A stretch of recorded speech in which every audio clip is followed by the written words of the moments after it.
This morning that I think will kind of bust some boundaries, open up new vistas of perception, kind of rewire and reframe some things for you guys. I hope that helps. I hope it has you feel a sense of closeness to the divinity that is dwelling within this very state of consciousness that we are presently experiencing.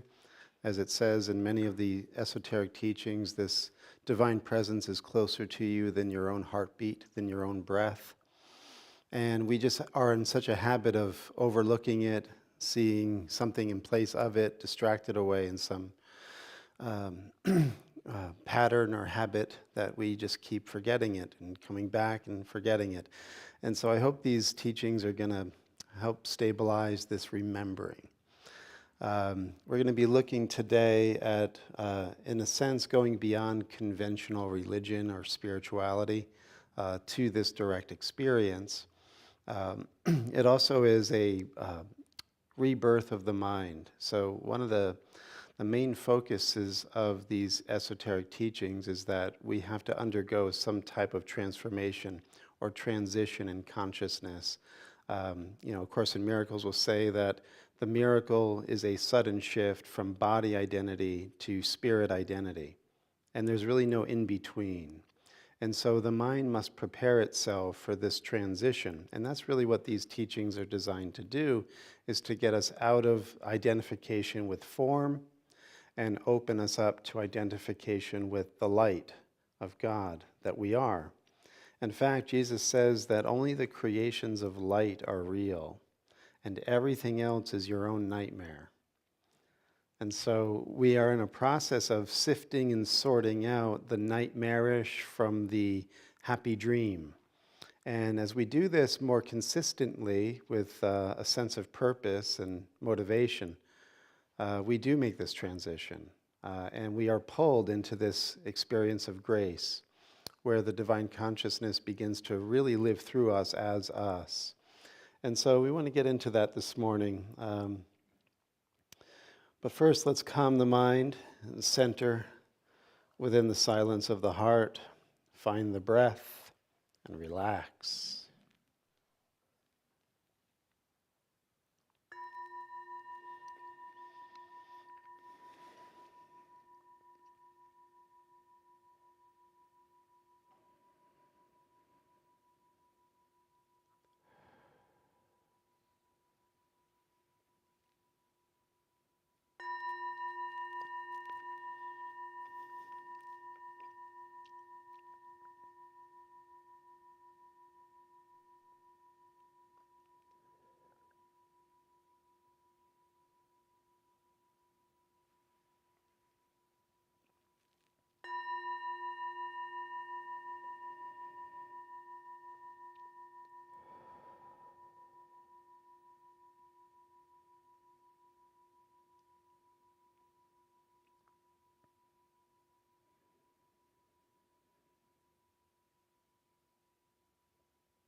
We open our minds for the indwelling of the Holy Spirit, that we may feel this divine presence flowing through us and transforming our vision, our understanding, very felt experience of our life. That we remove all limitations, all expectations. Everything that we have thought or learned of in the past, we willingly suspend that or relinquish that in this present moment with the trust of a child as we go into the embrace of the infinite. We are caught and sustained and upheld by the everlasting arms of grace. Let us learn to trust this embrace more and more and let go of anything that hinders or besets us or causes us to stumble or forget. We set our minds collectively this morning to enter into this communion, this union with our divine nature and the source thereof. And so it is.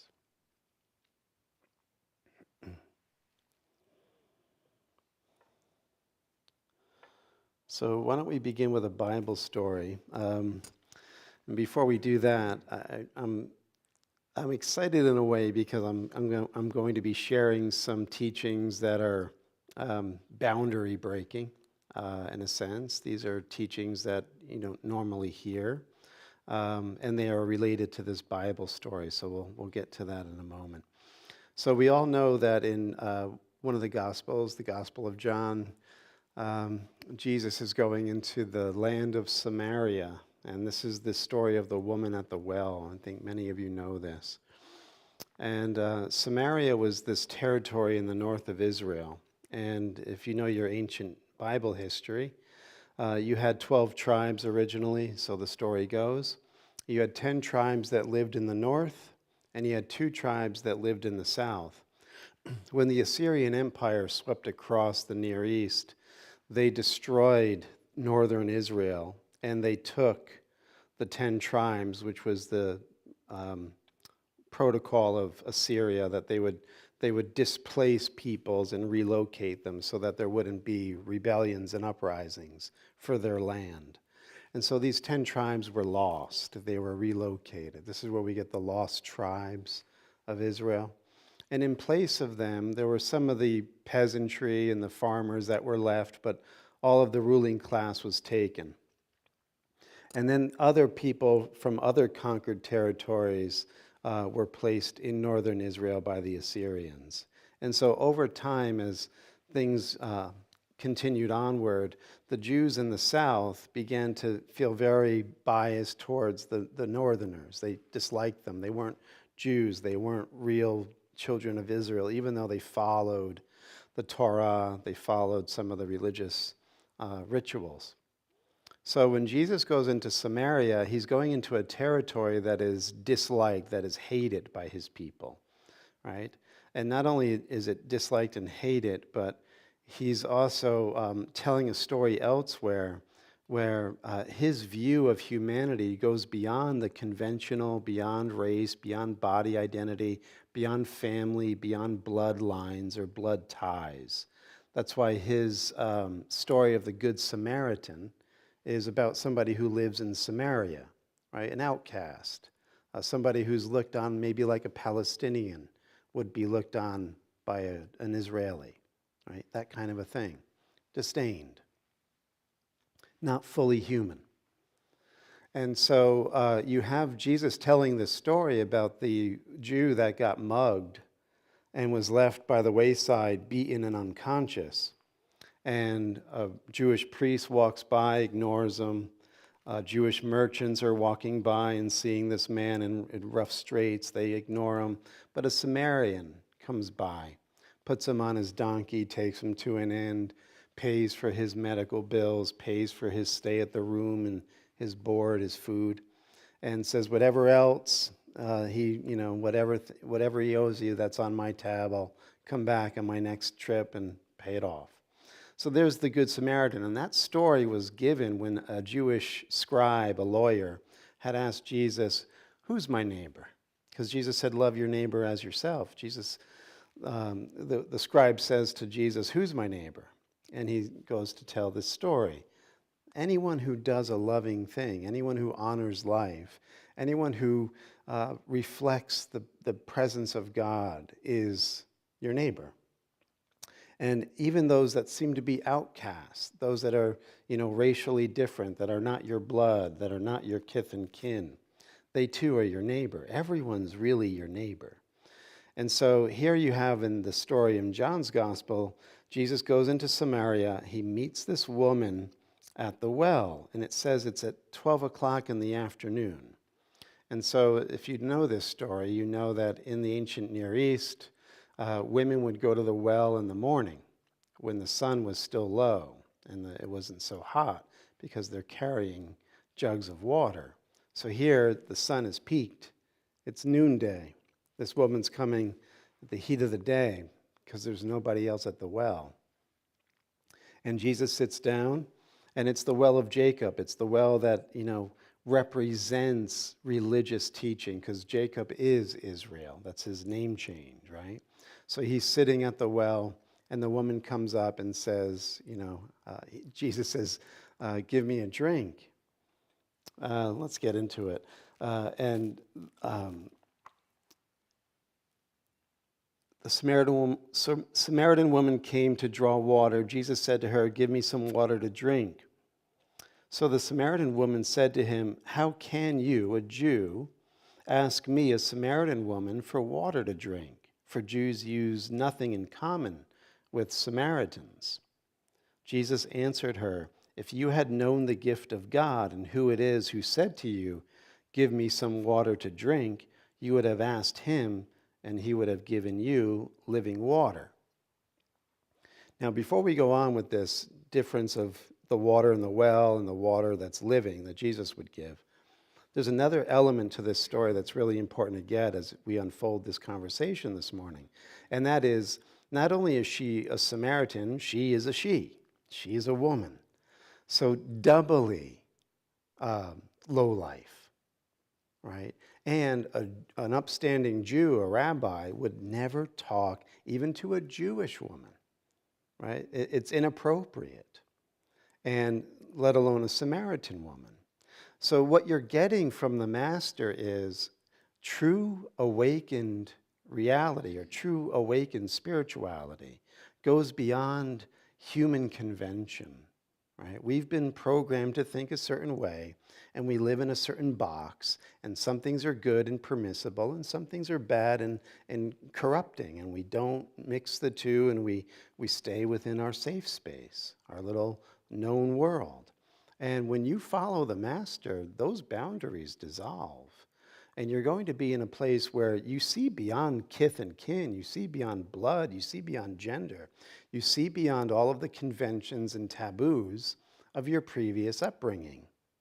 You break convention, right? And that includes religion, as we're going to see, because the well represents this belief system of being in this certain kind of spiritual reality.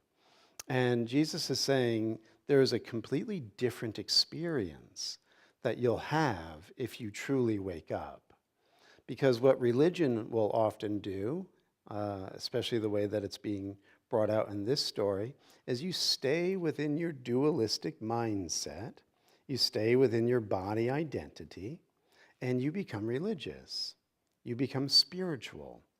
And so you live within a conventional world, but now you're living with your mala beads and your patchouli oil, or your Bible or your Quran, or you're meditating as a Buddhist every morning with your incense, but it's still the same old you. It's still the body self that's going through the rituals and the practices and the study. And there's something that remains the same throughout, and that is, it's me. This is who I am. And what Jesus is saying is that conventional self needs to dissolve. And when it dissolves, when it dies, when it discorporates, there is the living water, he says, that will come rushing up like a fountain unto everlasting life, or immortality. You'll be reconnected to a current of capital L life, and your consciousness will open up, and you'll have increased channels of vision and energy and information and insight and power and understanding that goes beyond 3D, that goes beyond the conventional realm of the earth and the things of the earth and the light spectrum of the earth. You're going to wake up to the eternal now. And this eternal now is communicating with everything and everyone, past, present, and future, and the source thereof. That's when your transition is complete. You go from a child of earth to a child of light.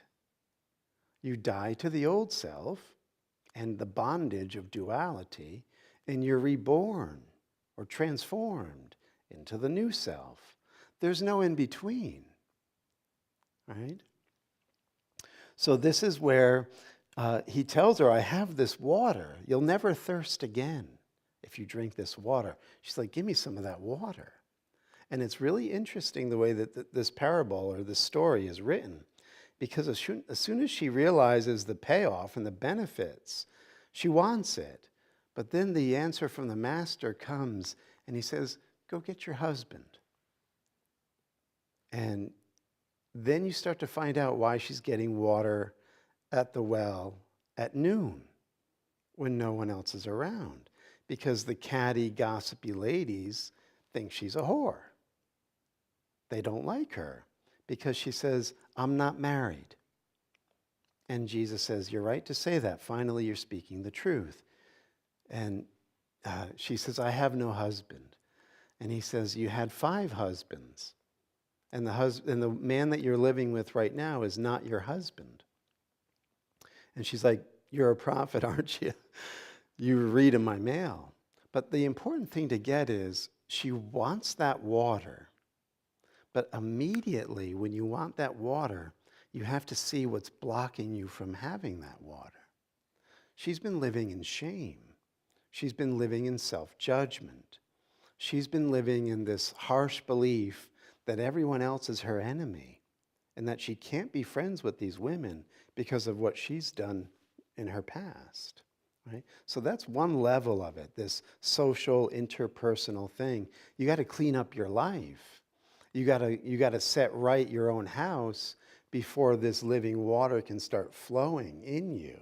Right? You can't live in a chaotic, self-indulgent lifestyle and expect to have this living water flowing through you.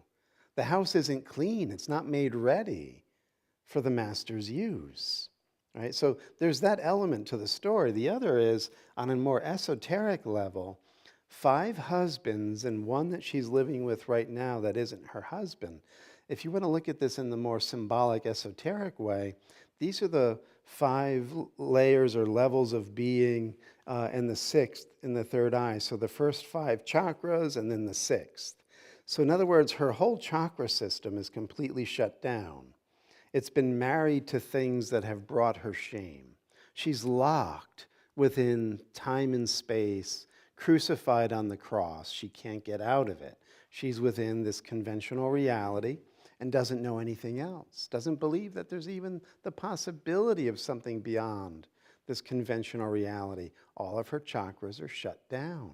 And the one chakra that can actually open to shine into the heart of God isn't really aligned because it's not her true husband. It's not her true source.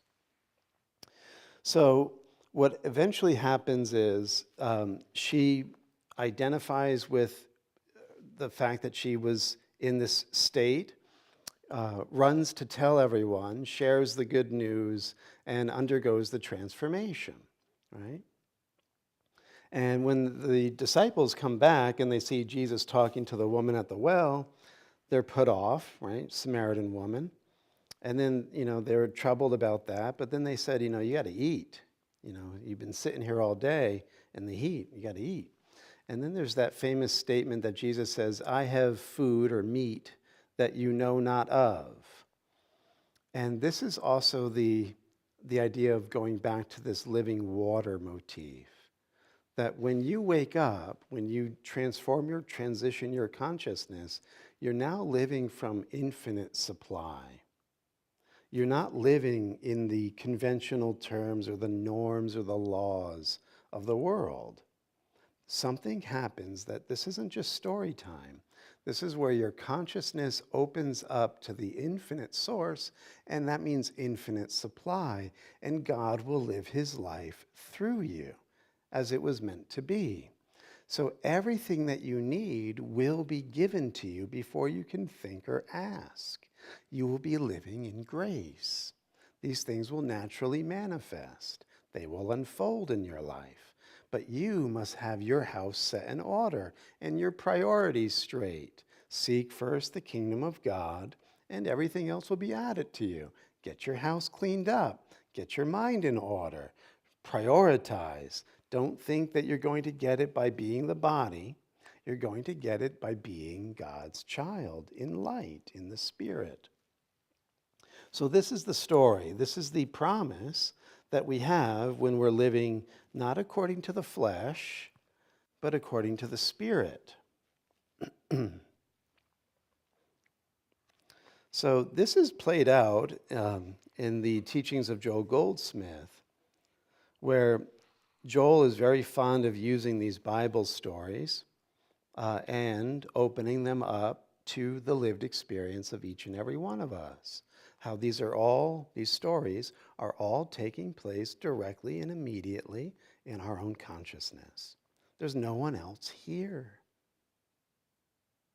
This one self that's listening right now is the only creation ever created.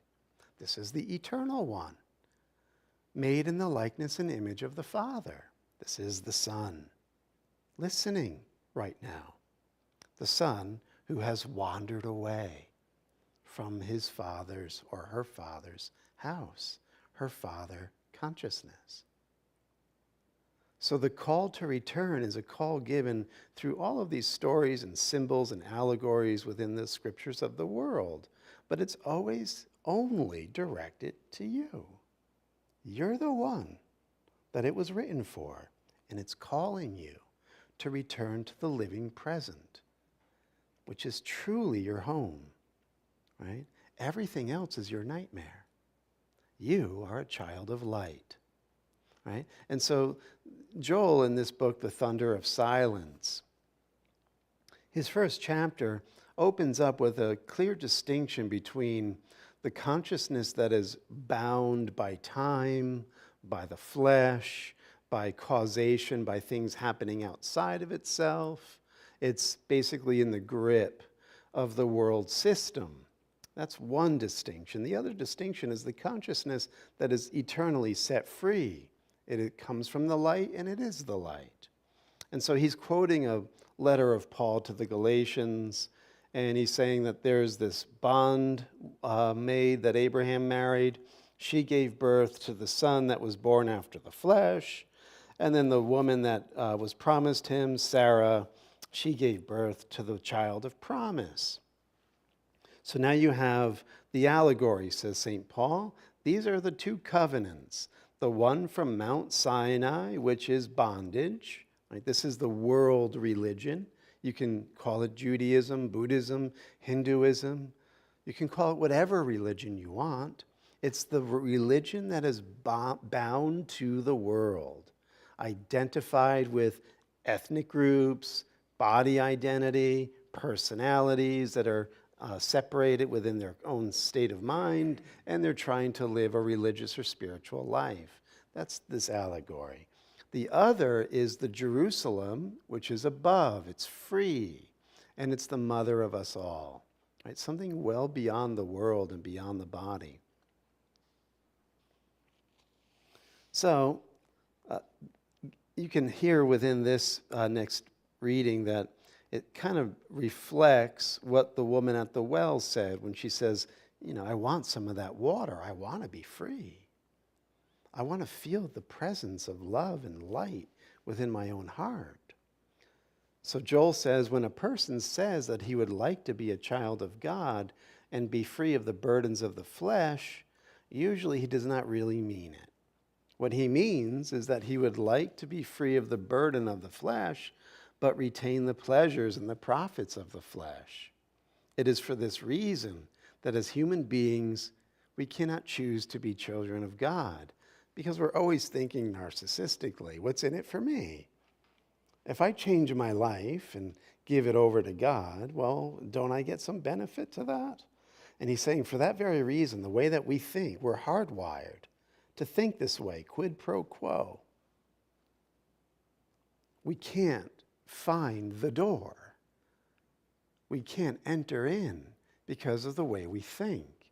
So that's why he says, there does come a time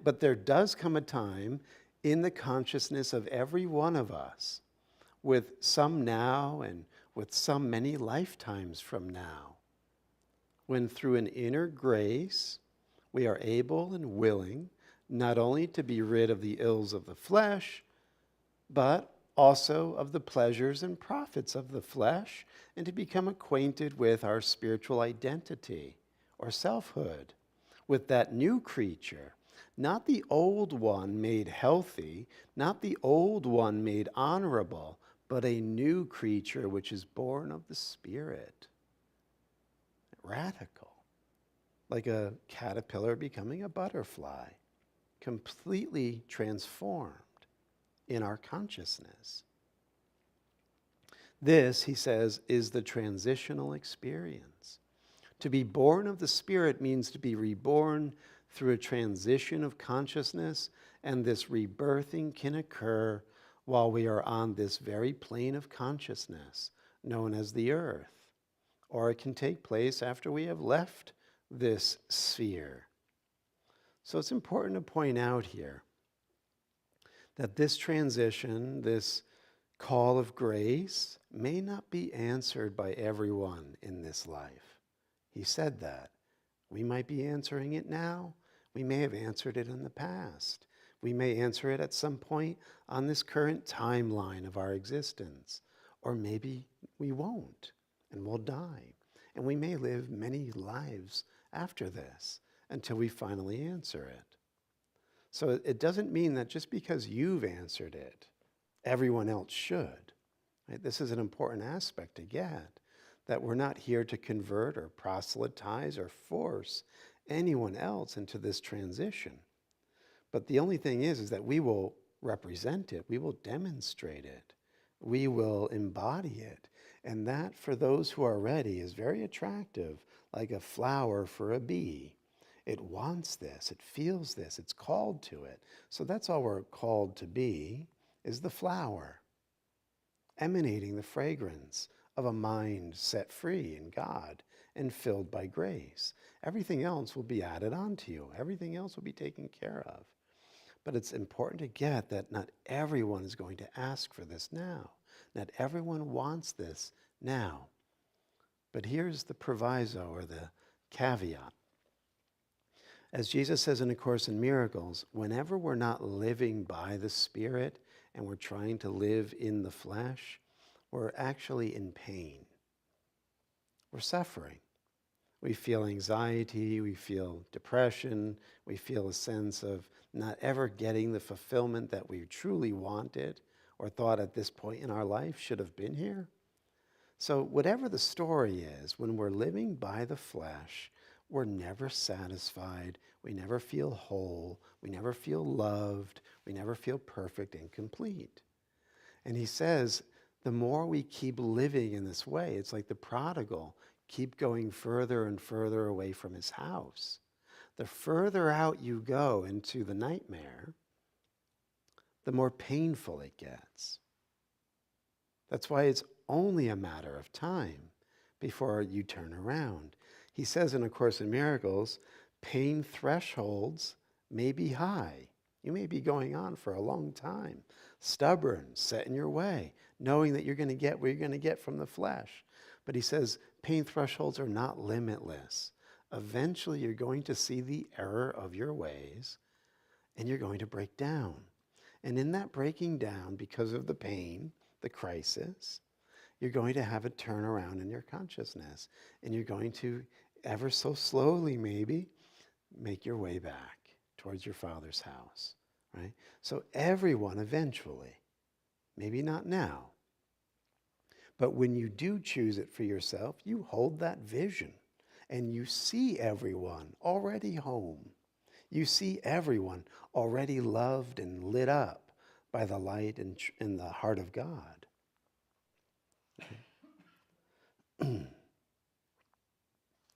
So he says, it is well to remember that if we fail to make the transition here, there will always be the opportunity for us to make it hereafter. Because in the kingdom of God, there is no time. There it is always now. And this now is always presenting itself to us with fresh opportunities. This moment is now. This moment, this now, we have the opportunity to reject our humanness and accept the divinity of our being. But if it is beyond our immediate capacity to do this at this moment, later on tonight we shall discover that it is also now. And in that nowness, we are again face to face with the opportunity to accept or reject the divinity of our being. If we are not prepared to receive it then, there will be tomorrow afternoon, next year, or the year after. And each time that the opportunity to realize our divine sonship comes to our thought, it will be now. 100 years from now, it will be now to us. So in truth, what he's getting at is we never leave the now. Right? There's never been a time that you lived in the past. There's never a time that you will live in the future. You're always living now, and therefore the call to come home is always now. You are given the open hand, the call to enter into this communion, this love now. We can keep refusing it and putting our nightmare in place of it.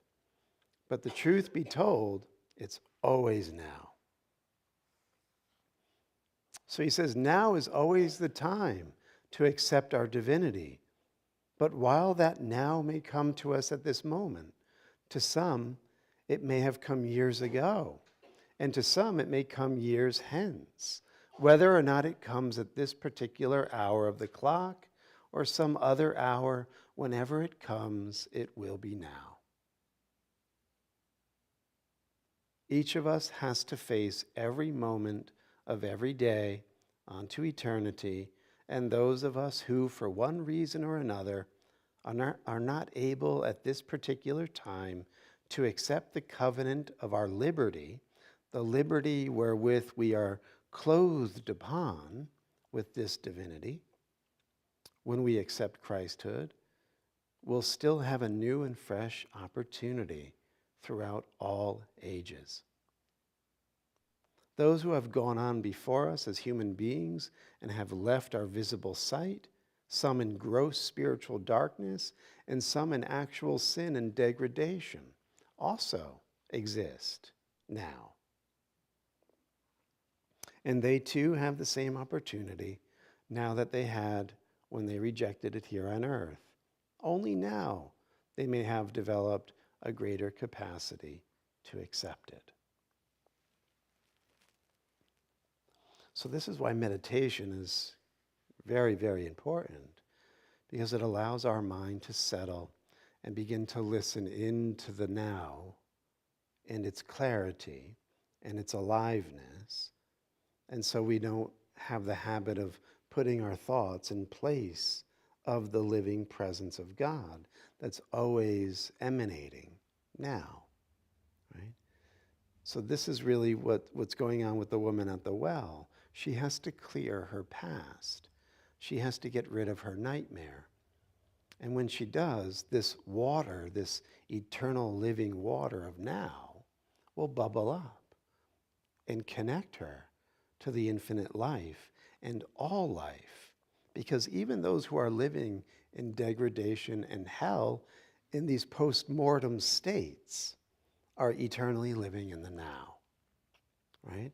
So no matter where others have gone from this body vehicle, they may be transmigrating in other worlds, other dimensions, they are still connected to the now. And so when we wake up to the now, we are interconnected with all living things, even those beings who seem to be in hell or have passed on from this earth. So we realize when we come into this now without our thoughts that nothing ever really dies.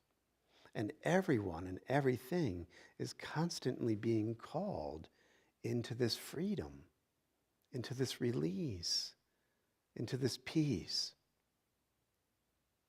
So as we meditate and quiet down and listen for this living presence to bubble up within us and overtake our mind and fill our heart with this infinite love, we actually radiate that to all life.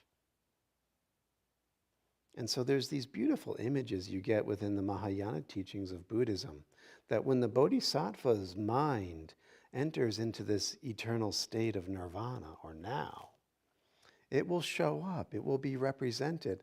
There's the image, as it says, that this mind of compassion will become infinite and it will radiate into all dimensions, into all places within being. And so it says that the bodhisattva will land like a gentle swan on a pond as it enters into hell to liberate all beings. So there's nothing that can interrupt or interfere when the mind has come home to the now. It shines away the nightmare of everyone who's got the capacity and the receptivity to accept it, even if they were in hell. That now is the invitation that they can accept, even there. So everyone is being invited. Everyone can choose to be set free. It just depends if they're willing or not, and when they're done with the fight. So we want to bring a little more practical teaching to this, because this now isn't just done through a personal, private meditation where our minds get really quiet and we feel good. But this letting go of the past, letting go of the nightmare, that is something that, as we were saying, is given to the Son of God. And the Son of God is all life, all beings, all brothers, all neighbors, right? There's only one Son. There's only one self. And everyone you think of is that, even if their mind has them in a nightmare and in hell. We, if we're hearing this teaching and saying yes to the invitation to come home, we will give up our nightmare. And that means that we will not be joining anyone else in theirs. It's not compassion to get into the pigsty with somebody and be tormented or harmed because they refuse to get out of their nightmare. We come in like the swan landing on the lake, untouched by the waters of hell and nightmare. But we are there as a presence, a liberating presence, a loving and compassionate presence to all of our brothers. But we will not be enrolled or embroiled in their nightmare. That's not love, right? So to be set free of the past is something that is being given to all the sons of God. And so this is where this teaching gets really practical. He says in A Course in Miracles, in the section, The Continuous Present, to perceive truly is to be aware of all reality through the awareness of your own. This is powerful because it's, again, your consciousness that's going to be lit up. There's no one else. This light will come on directly and immediately in you. And you will realize that the very substance of your life is God, immortality, divinity, blessing, love. It's you. And that awareness, which will open you up to reality, says that for this to happen, no illusion can rise to meet your sight. For all reality leaves no room for any error. If you knew who was asking you for a drink, you would have asked him for a drink, and he would have given you living water. Give me some of that living water. I don't ever want to thirst again. Go get your husband. That's the call. We cannot be living in error, feeding error, indulging error, thinking and meditating on error, and expect to open up to the divinity within. Because when we do think about anything, it's because we value it, we treasure it, we've deemed it important or worthwhile. So whatever we put our attention on, that's what we're calling to ourselves. This is the power of your mind. You are the child of God, sharing the same will of creation. Whatever you put your mind on, you manifest. That's an eternal law of mind. If you're perceiving within error, I am this body, I am all alone in my own thinking, these are not the sons of God, these are strangers, and I'm in a world of dog eat dog, and I'm to live with my lust. That's how I'm living. And it's quid pro quo the whole way through. If I'm living like that as the Son of God, I'm going to manifest pain and suffering for myself, confusion and delusion, and upset, anxiety. But if I give up error, I come back into the arms of reality. So there's no room for any error. And then he goes on, he says, this means, speaking to all of us, this means that you perceive a brother only as you see him now. His past has no reality in the present. And you cannot see it. Your past reactions to him are also not there. And if it is to these that you react now, you see but an image of him that you made and cherish instead of who he truly is. So this is how we keep each other in bondage. We are identified as our past, right? Our body identity and its story. This is John. John's living in this moment, not really. John's a past thought. John can't live in the present now. The now would evaporate John. But if I'm holding on to John as my identity, I'm going to misuse my divine mind and manifest a life that John thinks is worthwhile. And that's going to be serving the ego. And if I'm holding on to my past, then I know you as I've known you in the past, and you and everybody else in my life. I condemn myself to the limitation as I condemn you. But in truth, in this now, is the call to be set free of all of that. But you must be willing to set free your brothers from their past and see them as they are now. If we don't do that, he says, then we are cherishing an image of our brother, our sister, our mother, our son, instead of who they really are in Christ. He says, in your questioning of delusions, ask yourself if it is really sane to perceive what was now. If you remember the past as you look upon him, you will be unable to perceive the reality that is now.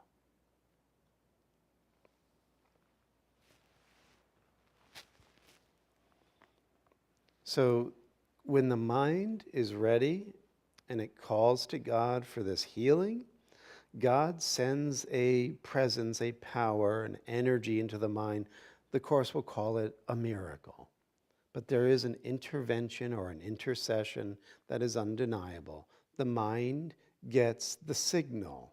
It comes back online to knowing that there's something beyond the world and beyond my thoughts. There's something eternal that has just come into my awareness when I've gotten quiet and stabilized my mind to receive it.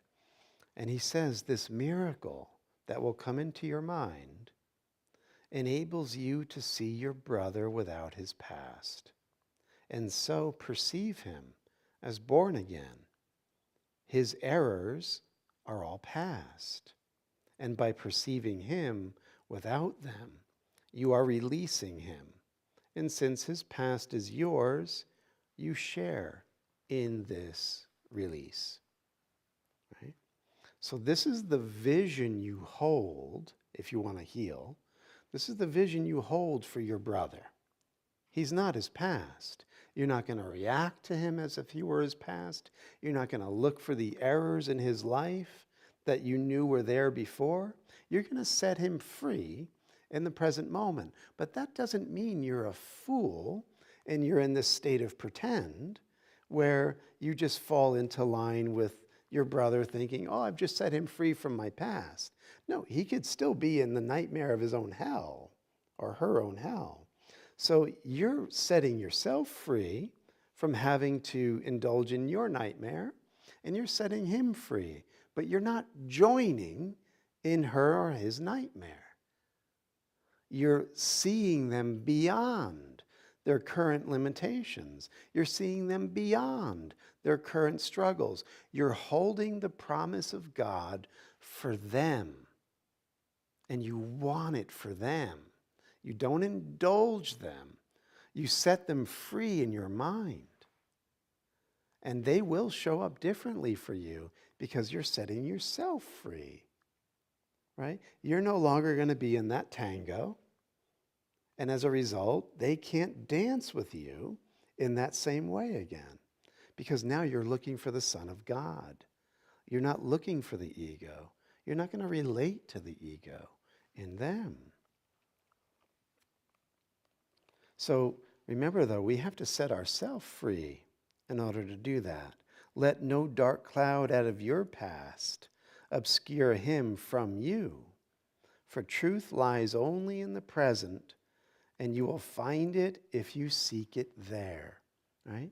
So this might sound like a tall order. It might sound like this is an impossibility. And the only reason it does is because we haven't trained our mind. We're soft. We're not developed in this way of being. That's why we offer all the classes that we do. That's why we have Monday nights and Tuesday nights and Wednesday nights and Thursday nights, so that you can train your mind. Because if you hear this message for an hour, it might make sense a little bit. But if you're not spending a daily time with God, training your mind, studying, meditating, opening up, wanting this vision to be your own, this is all going to fizzle away before you get out of your seat. It will be back to business as usual. This is why, in order to have these words come off the page and take root in your heart and have that living water bubble up into everlasting life, knowing that this is your consciousness, you have to train your mind. You have to give your life to him. And he will give your life back to you 100-fold. What you think you're going to lose as the body ego is a pittance. It's ridiculous. But until you do, none of this is going to make sense. And you're not going to get into the experience sitting here for under 60 minutes once a week. It just won't do. Whether you come to my classes or not, I don't care. But do your work every day. Study, pray, meditate, get quiet. Feel for his presence. Ask for his presence. Listen for his voice within your heart. Otherwise, this will not come alive. This will just be conventional. Okay? So on this final note, this notion of now, this invitation that's always going out in this living presence of now, look at what Jesus says here. Look lovingly upon the present, for it holds the only things that are forever true.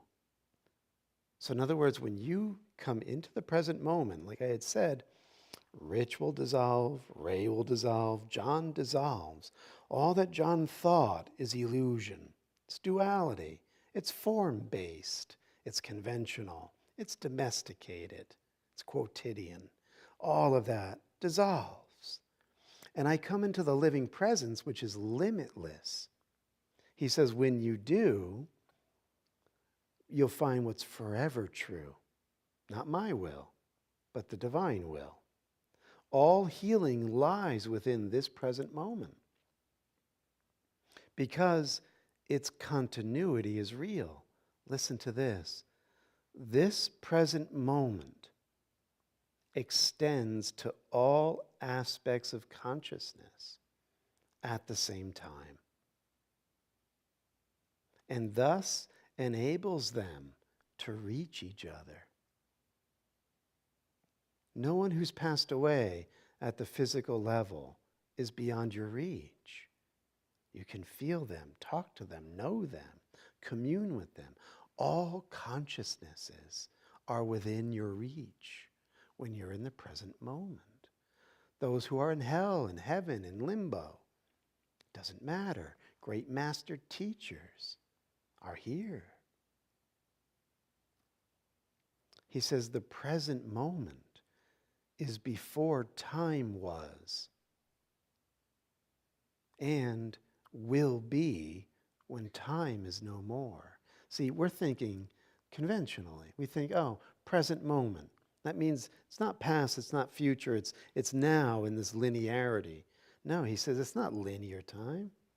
The present moment is the ground of being that was before time ever was. And it's the ground of being that will still be when time is no more. When you come home to that, you're a child of God. You're not a child of flesh. And that's the call. Will you say yes today?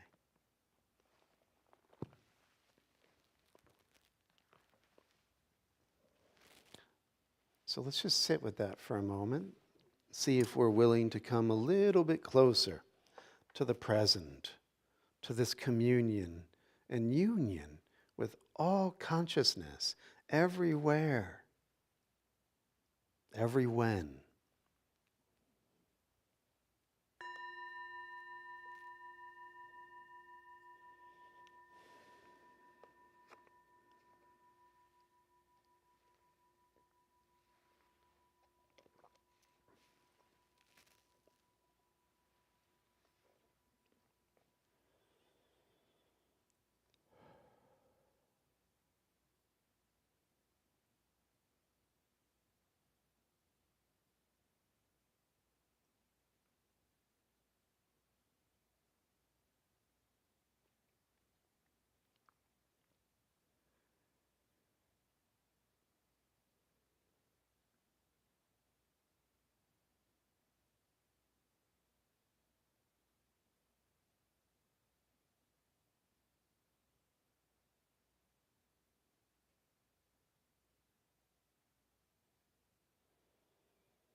Jesus says in A Course in Miracles, the only way out of this world is to call to love. Love is not in this world, it's beyond this world. And any call that is unequivocal, honest, and true will be answered.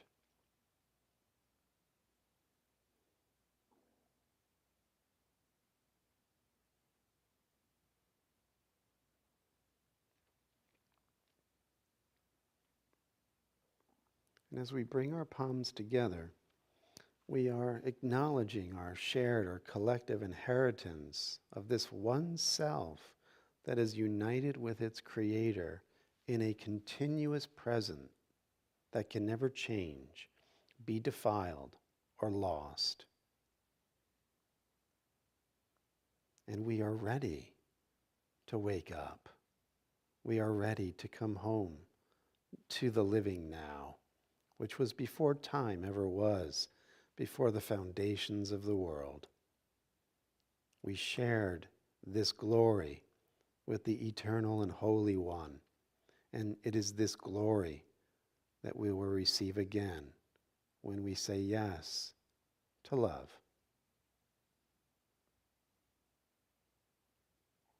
Namaste, my friends.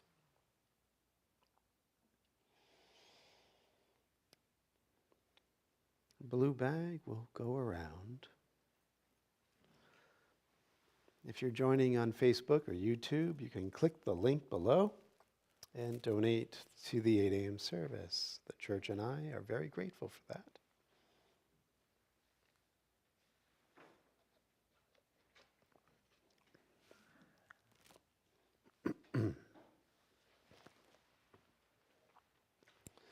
And we're blessing the offering.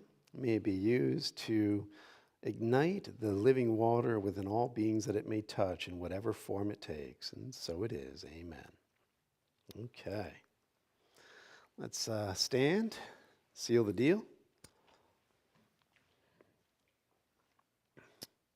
As we rest in peace within the present moment with an open heart, trusting that we will find the protection, the love, the guidance that we seek when we open our minds and hearts to Him. And then the light of God will surround us. The love of God will enfold us. The power of God protects us. And the presence of God watches over us wherever we are. God is. Amen. Have a beautiful day, everybody. Thank you very much.